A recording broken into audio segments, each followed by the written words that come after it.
안녕하세요. 세상사도록봉입니다. 오늘은 최근에 이제 공군이 대형 수송기 2차 사업을 하겠다 내년부터 그 결정에 대한 관련된 이야기를 해보고자 합니다. 자, 이제 얼마 전이죠. 4월 26일 날 135회 방위사업추진위원회에서 결정을 합니다. 대형 수송기 2차 사업 하자. 1차 산업은 2014년 정도에 있었습니다. 그래서 이 비행기를 이 수송기는 국외 구매로 한다. 그렇게 하되 국내 기업과 큰 소시험을 형성해야만 한다라는 조건을 붙였어요. 그래서 국내 업체가 부품 제작에 참여해야 된다. 소모품 소요가 많은 부품을 국내에서 제작하게 하겠다 이런 뜻으로 이해가 됩니다. 그래서 공군 이제 현재 수송기 현황은 저희가 이제 전 세계 군사력 순위가 뭐 5, 6위 뭐 이 정도 순위 되지 않습니까? 그 주변에 있는 비슷한 순위의 국가들에 비해서는 확실히 열악합니다. 보면 CN235라고 해서 6톤 정도 실을 수 있는 경수송기죠. 20대 이상 가지고 있고, 그 다음 미국이 1950년대 개발한 오래된 기체입니다. C130, 세계적으로 아주 많이 팔린 비행기죠. 19톤 정도를 적재할 수 있는 12대 가지고 있고, 그리고 10년 전에 우리가 이제 대형 항공기 1차 사업을 하게 돼요. 근데 우여곡절 끝에 최종적으로 우리가 도입하게 된 비행기가 C130의 최신형이죠. C130J형을 4대 구입하게 됩니다. 그렇게 가지고 있습니다. 자, 1차 사업 10년 전에, 한 10년 전에 결정했겠죠. 비행기가 실제 우리 손에 쥐어진 것이 2014년이니까 10년 전에 우리 공군이 가장 가지고 싶어 했던 수송기가 이겁니다. C-17. 미국 거죠. 77.5톤을 적재할 수 있습니다. 가격이 너무 비쌌던 게 아마 가장 큰 흠이었던 것 같아요. 한 대당 4천억 원. 4천억 원에 육박하는 가격이었습니다. 당시에 이미 엄청나게 비쌌고, 그것 때문에 우리는 주저주저 하고 있었죠. 다른 이제 공격용 무기도 채 갖추지 못하고 있는데 수송기를 저렇게 비싸게 주고 산다. 자, 이러고 있는 사이에 2015년 생산이 이제 중단돼서 영영 살 수 없는 비행기가 됩니다.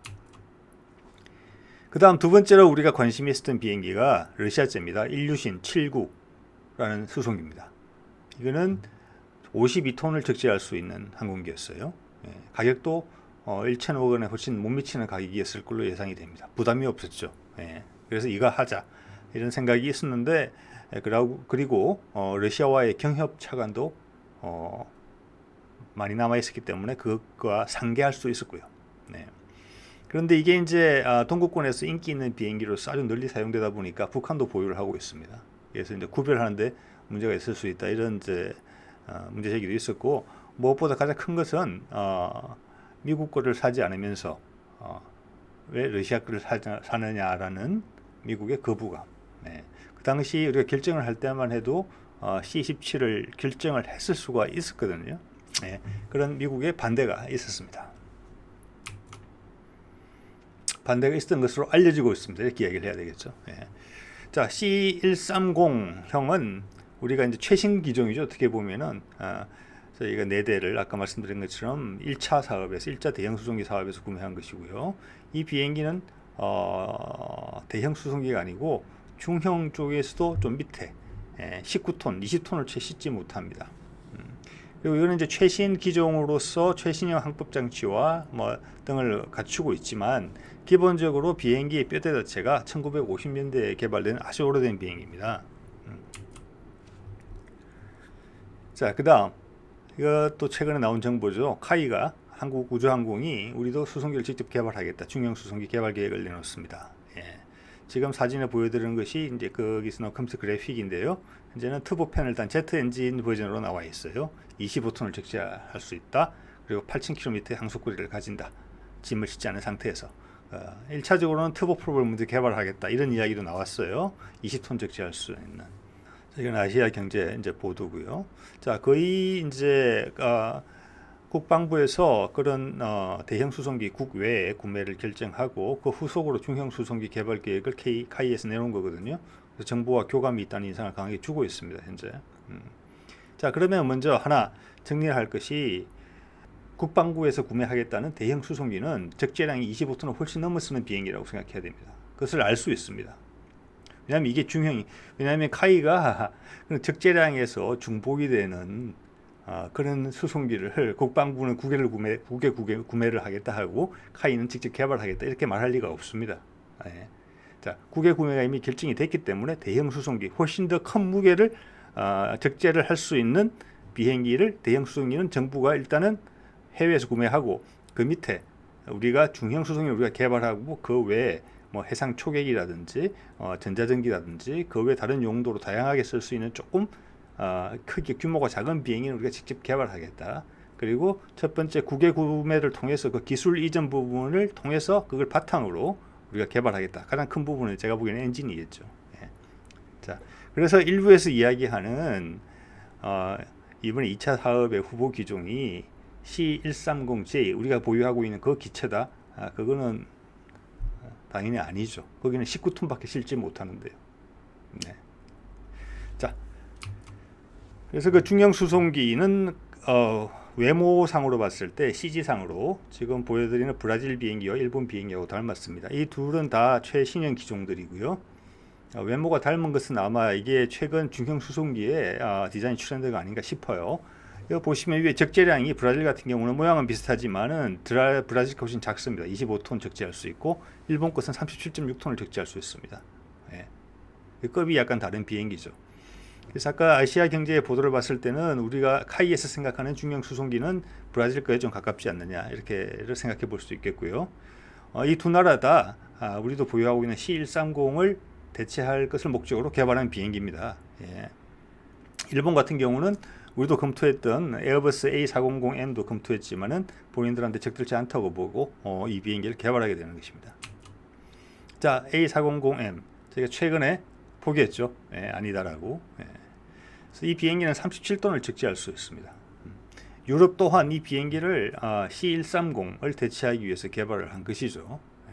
그래서 스페인에서 우리의 연석기하고 KT1하고 T50하고 스왑을 하자라고 제안을 먼저 했는데 우리 공군에서는 처음부터 별로 관심이 있는 느낌을 주지 못했죠. 그래서 결국에서는 뭐 가격이 비싸다, 운영 유지비도 비싸다 이렇게 해서 포기를 하게 됩니다.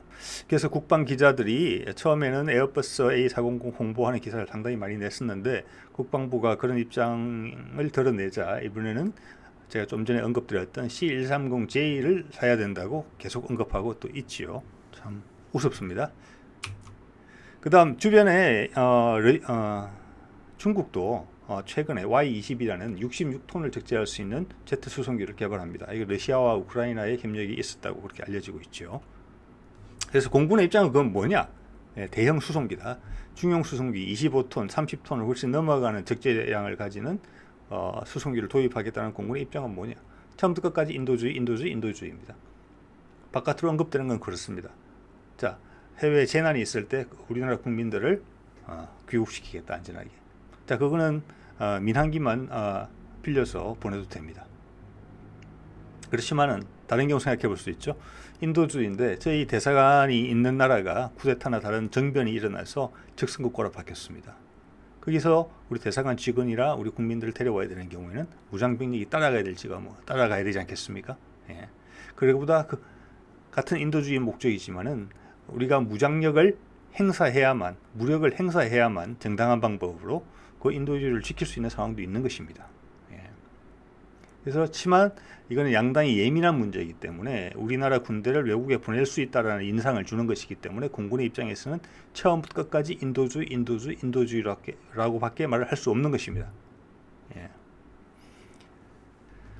그래서 우리가 상당히 큰 30톤을 훨씬 넘어가는 대형 수송기를 원할 때는, 그리고 예전에 C-17을 원했을 때는 우리가 우리 필요에 따라서 정당한 국방력을 해외에서 행사하기 위해서는 전차와 장갑차를 보낼 수 있어야 된다. 저는 그런 입장을 공군이 가지고 있다고 봅니다. 공군이 처음부터 원했던 것, 그리고 A400M에다가 퇴짜를 놓는 것, 이런 걸 봤을 때 제가 그렇게 짐작하는 것입니다. 이 부분에 대해서는 여러분도 각자 나름의 생각이 계실 수 있어요. 자, 그럼 전차를 실어 나갈 수 있는 무게를 원한다고 봤을 때 K2 전차의 전투 중량은 56톤입니다. K9 자주포는 47톤이죠. 지금 장갑차 같은 경우는 뭐 20톤대 수준입니다. 자, 그러면 어떤 경우가 있을 수 있느냐? 위의 사진은 최근에 아제르바이잔 전쟁이 있었죠. 거기는 소녀들이 한글로 자기들 상황을 호소하는 내용이고요. 그 밑에는 미얀마 쿠데타와 관련해서 그쪽 학생들이 한글로 호소하는 것입니다. 우리가 알게 모르게 우리의 영향력은 이만큼 강해졌습니다. 이런 일들이 더 많이 발생할 것으로 봐져요. 이 사람들이 이것을 통해서 우리한테 호소를 하고 있는데, 우리를 호소의 대상으로 삼고 있는데, 그렇게 된 이유가 뭐겠습니까? 저는 두 가지라고 봐요. 하나는 우리나라에는 정의가 있다. 정의가 있다는 것이죠. 두 번째는 정의를 실현해낼 수 있는 힘이 있다. 그 두 가지 이유가 동시에 충족되기 때문에 이 사람들은 우리한테 호소를 하고 있는 것입니다. 미국도 아니다, 중국도 아니다. 그러면 누군가가 중재자 역할을 해야 됩니다. 우리는 경제력이 10위권 이상이죠. 국방력도 5, 6위권입니다. 그리고 최근에 문화산업의 해외 전파, SNS, 유튜브를 통한 전파를 통해서 국격이 엄청나게 올라갔습니다. 우리가 원치 않더라도 해외에서 이런 요구가 점점 늘어날 것입니다. 그래서 그 국격에 어울리는 정당한 힘의 행사를 요구받을 수가 있어요. 우리 공군은 거기에 하고자 하는 것이라고 저는 생각합니다. 비근한 예가 아랍에미레이트입니다. UAE라고 하죠. 여기에 우리 아크 부대가 파견되어 있지 않습니까? 그 아크 부대는 평화유지군이 아닙니다. 그냥 우리 군대가 가서 UAE의 잠재적인 적성국이 UAE를 침범하지 못하게 막아주고 있는 겁니다. 우리가 원전을 수출하면서 UAE와 거의 준군사 협정을 맺은 것으로 알려지고 있죠. 그래서 현재 정부가 처음 들어섰을 때 가장 컸던 초창기 외교 문제가 아랍에미레이트 문제였습니다. 특사가 오고 가고 했죠. 몇 번. 그래서 관계가 돈독해졌습니다. 즉 그것은 초창기의 군사협정, 자세한 내용은 알려지지 않았죠. 국회 비준을 해야 되는데 안 했다는 등 여러 가지 이야기가 나왔지만 조용해졌습니다. 즉 6.25 끝나고 미군이 동두천 같은 데서 했던 역할을 우리 아크 부대가 UAE에서 하고 있다고 봐야 됩니다. UAE가 침공받고 거기에 아크 부대가 개입되게 되면은 우리가 군사적으로 개입해야 될 여지가 있는 나라입니다. 이런 나라에 갑자기 문제가 생긴다. 저희가 제2 신속 대응 사단도 최근에 창설하지 않았습니까? 그런 부대를 실어나를 강력한 타격력을 가진 부대를 실어나릴 도구가 필요한 것입니다. 그게 대형 수송기인 거죠. 기존의 C130J는 여기 보시면 험비 한 대를 실을 수 있습니다. 우리말로 하면 소형 전술 차량이 되겠네요.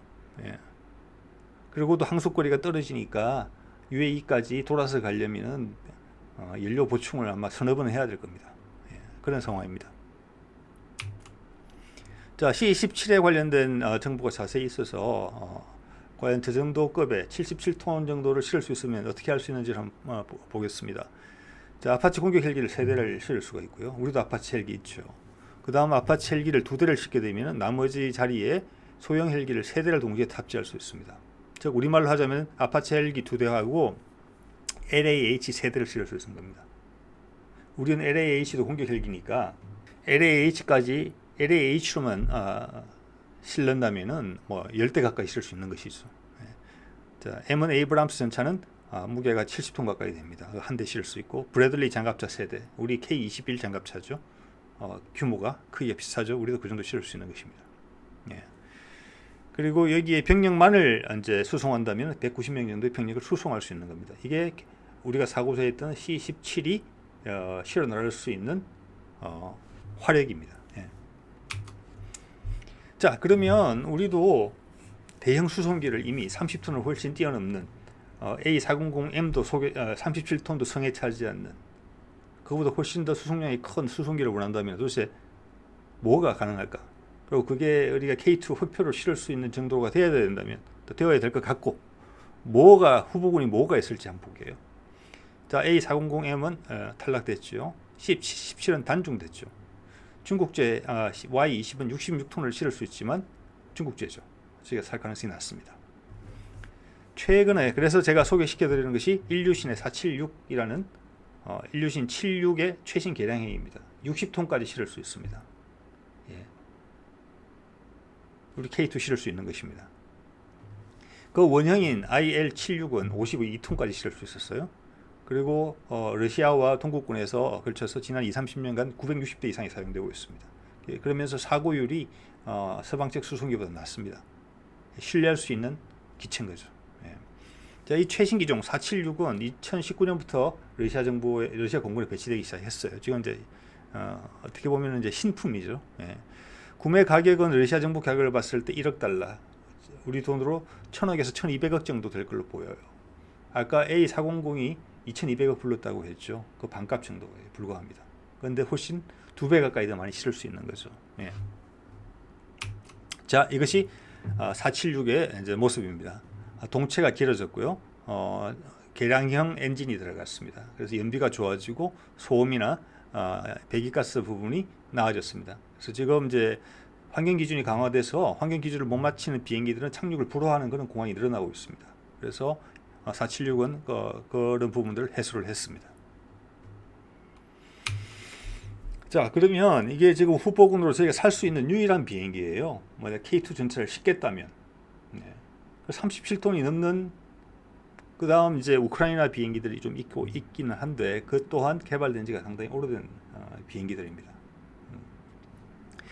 자, 그럼 10년 전에서는 못 샀잖아요. 그러니까 거의 달라진 상황이 뭔가, 지금 다를 수 있는가, 예. 우리 미국의 제 목소리 낼 수 있는가, 그때보다 훨씬 큰 목소리 낸다고 봅니다. 그때만 해도 미국에 C-17이라는 후보군이 있었죠. 그렇지만 지금 그 후보군도 없는 상태입니다. 우리가 이런 걸 사고 싶은데 미국은 팔 제품이 없는 상황이죠. 더 큰 목소리를 낼 수 있는 상황이 됐습니다. 그리고 작년이 러시아 수교 30주년이었어요. 예. 코로나 때문에 제대로 뭐 기념을 못했죠. 또 차관이 5억 9천, 6억 달러 가까이 남아있고, 이걸 2055년까지 상환해야 됩니다. 예. 그리고 우리 전투기 사업, 죄송합니다. 대형 수송기 사업을 이 정도까지 마치게 돼 있어요. 지금 시기가 비슷합니다. 예. 그리고 또 하나, 여기 보면은 컨소시엄 조건을 요구한 게 있습니다. 현재 한하에서 해외 유수의 제트 엔진들을 외주 생산해주고 있어요. 그래서 그 품질에 대해서 높게 평가받고 있고, 오랫동안 장기적인 좋은 관계를 유지하고 있습니다. 예. 자, 그러니까 서방제 엔진은 큰 문제가 없는 것입니다. 그런데 컨소시엄까지 요구했다는 것은, 물론 부품이라고 했는데 제가 봐서 부품은 엔진을 의미하지 않나 싶어요. 비행기의 가장 큰 소모품은 엔진이고, 엔진 안에 들어가는 블레이드 같은 유겠죠. 예. 그래서 기존 서방제 엔진이면 이럴 필요가 없다는 이야기를 말씀드리는 겁니다. 동시에 우리는 기술 도입을 원합니다. 왜냐하면 현재는 5,000파운드급의 소형 엔진만을 개발했어요. 근데 제트기용, 수송기용 엔진으로 넘어가면 이게 3만 파운드가 넘어가야 됩니다. 우리가 작은 것에서 출발해서 그까지 다가서려면 시간이 많이 걸리죠. 우리는 한꺼번에 해결하고 싶은 겁니다. 그리고 우리가 러시아제 카모프 헬기를 쓰면서도 경험한 부분이 있습니다. 예, 러시아 엔진이 내구성이 부족하다. 왜냐하면 소모품으로 보기 때문에. 그런데 후속 지원이 잘 안 된다. 그런 우리가 경험이 있거든요. 자, 그런 것을 복합적으로 생각해 봤을 때, 이게 러시아 비행기를 염두에 두고 있다, 그럴 수 있다라는 그런 생각을 해볼 수가 있습니다.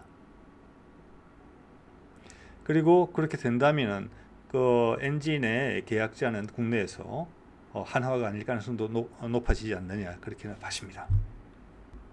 그리고 작년 후반부에 재미있는 기사가 납니다. 11월 달이네요. 삼성중공업이 러시아로부터 2조 8천억 원의 역대 최고액을 수주한다. LNG 수송선인데 쇠빙선 기능을 가진 배다. 이거를 한꺼번에 몰아서 주문을 했다.